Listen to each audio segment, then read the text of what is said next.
Prohibition, culminating in the microbrew movement that swept the US in the beginning of the 1980s.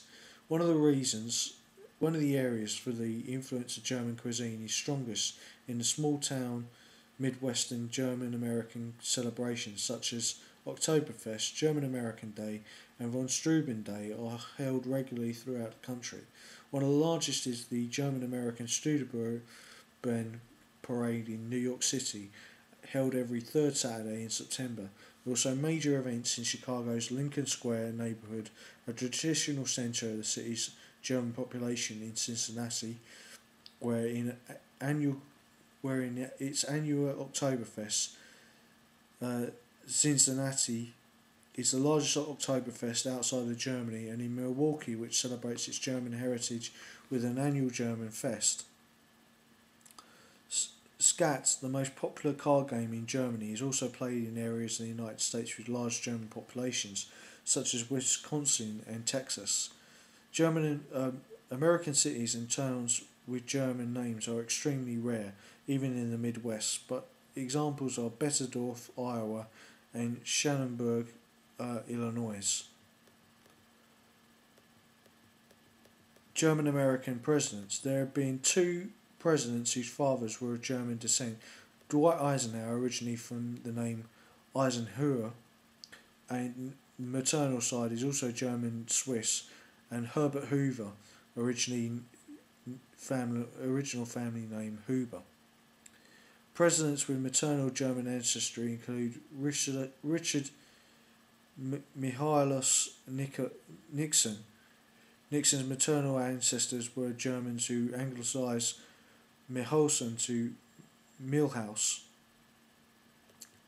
German American communities. Today, most German Americans have assimilated to the point that they no longer have identifiable ethnic communities, though many metropolitan areas where Germany is the most reported ethnicity, such as Cincinnati, Cleveland, Columbus, Indianapolis, Milwaukee, and Minneapolis, St. Paul, Pittsburgh, and St. Louis. Well, that's the history of German American immigration and the German American contribution to the United States.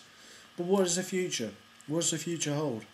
With the German and British-led Anglophone and German-speaking European Union becoming a hyperpower, and America being an Anglophone hyperpower, but yet Europe becoming more Anglophone and English-speaking, can the German Americans organise themselves as a lobby to maintain their heritage and beliefs in the United States, and to put the same amount of political pressure that the Israeli lobby and the Saudi lobby do in the United States? Considering that German Americans support both the major parties, Democrats and Republicans, and they are such a large group of people in the United States, they surely should have a voice equal to that or more than that of the Israeli lobby, who themselves are not actually Americans but people of dual citizenship, or the Saudi lobby, who are members of a feudalistic crime family which is extracting tribute from the United States and has prosecuted major war crimes and terrorist actions against the United States, and is prosecuting a war against the United States, chiefly 9/11. The future of German Americans is certain, but the future of German Americans as individuals is certain. But the future of German Americans as a common group and identity is perhaps become so intermingled with the Anglophone American culture that its best way to express itself is through political reasons rather than linguistic ones. The Americans have the Italian Americans have the anti-Italian Defamation League, and the Jewish Americans have the Anti-Defamation League, and the AIPAC and the Israeli lobby. Now, one of the key schisms between the Germans and Americans and Israeli Americans is the unfortunate use of the Holocaust as a dividing line between them, when Albert Einstein described himself as a German of Jewish faith, or Austrian of Jewish faith, a German speaker of Jewish faith.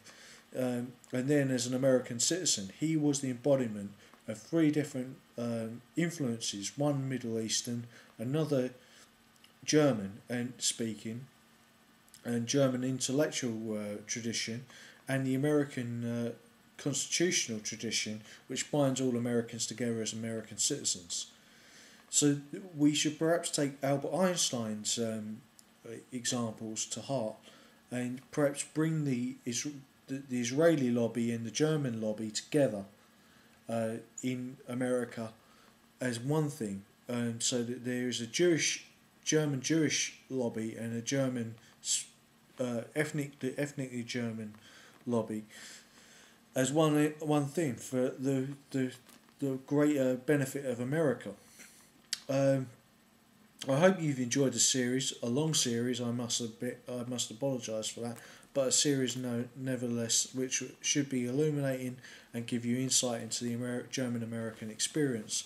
And it's been a good journey for me, and I hope you've enjoyed it. If you enjoy it, please subscribe. Thank you for listening.